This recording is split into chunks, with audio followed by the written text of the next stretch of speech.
আসসালামু আলাইকুম। অ্যাকচুয়ালি কাজের ভিতরে আছি। গত রাতে নাইট শিফট করেছি, সকালবেলা আসলাম, এসে ঘুম দিলাম, ঘুম দিয়ে এসে আবার কাজে আসলাম। খুব ফুর্তি ফুর্তি ভাব নিয়ে টাইম স্কোয়ারের একটা ভিডিও আপলোড করলাম, করার পরে প্রথম ফেসবুকে আসলাম, এসে দেখি সচিবালয়ে আগুন। অ্যাকচুয়ালি মনে হয় আমরা এটা ডিজার্ভ করি কি জন্য? কারণ এতদিন ধরে মানে আমরা অনেকেই বলে আসছি যে বাংলাদেশে একটা নাশকতা করার চেষ্টা করা হচ্ছে এবং এটা কন্টিনিউ করবে আনলেস আওয়ামী লীগের দোসর যারা ছিল তাদের হাতে ক্ষমতা তারা যেন পাকাপোক্তভাবে না আসা পর্যন্ত। সো ওই দিকেই যাচ্ছে এবং সবচেয়ে দুঃখজনক হচ্ছে আমাদের দেশের মধ্যে আমাদের কোনো কি বলে দেশপ্রেম নাই।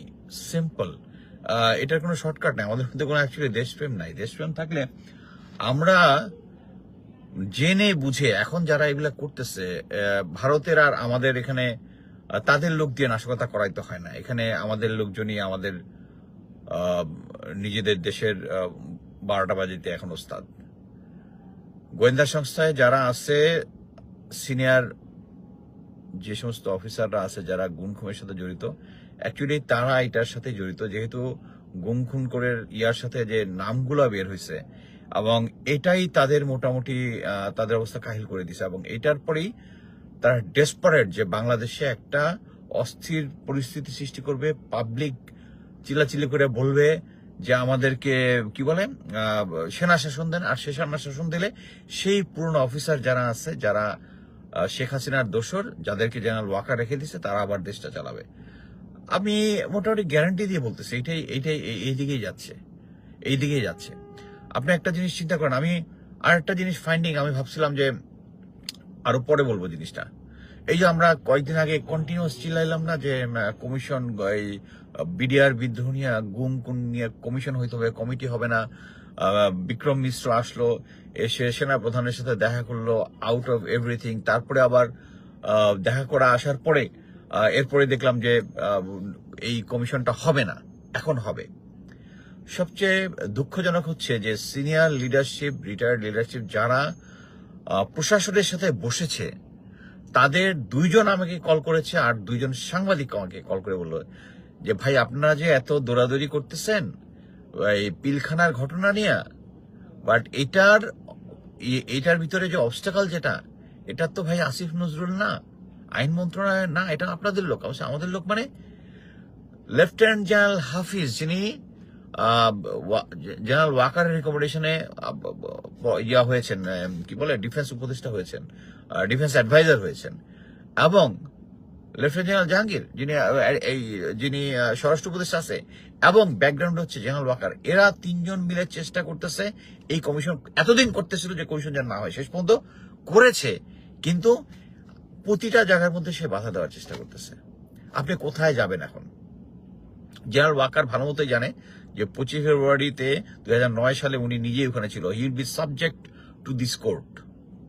সো যত ধরনের অসহযোগিতা আছে এগুলা করতেছে, এবং আমি অ্যাকচুয়ালি গ্যারান্টি দিয়ে বলতে পারি এই জেনারেল ওয়াকার এবং এর সাথে যারা স্ট্রেংথ যারা আছে, পুরোনা ইয়ার নাম বলে আমি নিজেকে টায়ার্ড করতে চাচ্ছি না, এদেরকে এবং গোয়েন্দা সংস্থাগুলোকে 9DB এর জিওসি, ডিজি, বিজিবি এবং ঢাকার কমান্ডারগুলো, এগুলোকে যদি না সরান এই জিনিস চলতে থাকবে। আপনার প্রফেসর ইউনুসের গোয়েন্দা সংস্থার উপরে কোনো কন্ট্রোল নাই।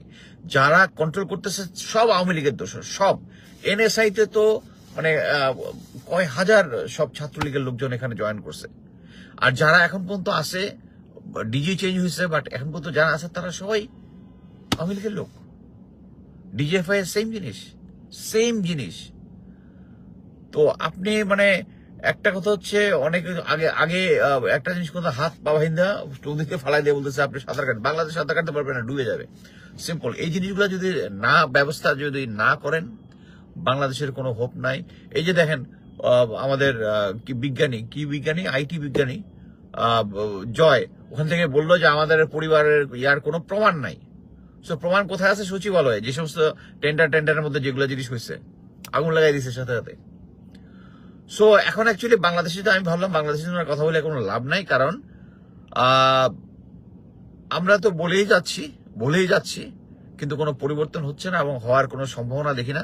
সো এই সরকার লাস্টলি আমি বলতেছিলাম যে যত দিন যাবে তত প্রফেসর ইউনূসের সরকার স্ট্রং হবে, আর জেনারেল ওয়াকার এবং তাদের যে দোষর যারা আছে আস্তে আস্তে উইক হবে। বাট এখন তারা দেশকে অরাজক সৃষ্টি করার জন্য যে ব্যবস্থা গ্রহণ করছে একটার পর একটা এবং ফিউচারে আসতে থাকবে একটার পর একটা, এবং সবচেয়ে দুঃখজনক হচ্ছে আমরা বাঙালি জাতি হিসেবে হচ্ছে মীর জাফরের জাতি। আমরা নিজেরাই নিজেদের মানে কাউ আইসা আমাদের পাশে বাস দেওয়ার দরকার নাই, তারাই আমরা নিজেরাই নিজেদেরকে দিয়ে দিচ্ছি। আওয়ামী লীগ আর বিএনপি করে, আর বিএনপি বর্তমান রোলটা আমি মানে অ্যাপ্রিসিয়েট করার মতো কোনো কিছু দেখতেছি না। যে দেশ ঐক্যবদ্ধের ডাক প্রফেসর ইউনূস দিয়েছে, কিন্তু ঐক্যবদ্ধ কি হচ্ছে? এখন আমাদের লোকজন এখন আমরা নিজেরাই নিজেদের জায়গায় আগুন লাগিয়ে প্রমাণ নিঃশেষ করে দিচ্ছি। একটা ফ্যাসিস্ট হাসিনা। আমি কয়েকদিন আগে আমেরিকায় আমার রিলেটিভদের একটা জায়গায় গেলাম, একটা দাওয়াতে গেলাম। অ্যামেজিংলি ভদ্র শিক্ষিত লোক এখানে অনেকদিন ধরে আছে এবং স্টিল তারা বিশ্বাস করে যে শেখ হাসিনা দেশের জন্য ভালো ছিল। তো এরকম হলে অ্যাকচুয়ালি বা আমাদের দেশের কোনো হোপ নাই। সো সেনাবাহিনীতে 28 বছর চাকরি করার পরে যখন আমি রিটায়ারমেন্ট আসছিলাম, প্রথম 2 বছর খুব মন খারাপ ছিল আমার, যে চাকরিটা পছন্দ করি, ভালোবেসেই এত বছর আর্মিতে চাকরি করেছি। হোপ অ্যাকচুয়ালি নাই, যখন আমরা নিজেরাই নিজেদেরকে বাস দিচ্ছি। এখনো গোয়েন্দা সংস্থায় সেই লোকগুলো আছে, কেউ কোনো পরিবর্তন করতেছে না। সো উন্নতিটা হবে কিভাবে? হবে না। আমি আজকে অ্যাকচুয়ালি হোপলেস। এইভাবে চলতে থাকলে হ্যাঁ হয়তো আমরা ফাইটটা জারি রাখবো, বাট কথা হচ্ছে জেনারেল ওয়াকার এবং ওই গোয়েন্দা সংস্থা, ওই ইম্পর্টেন্ট লোকগুলাকে যদি আপনারা না সরান, বাংলাদেশের কোনো হোপ নাই। Thank you.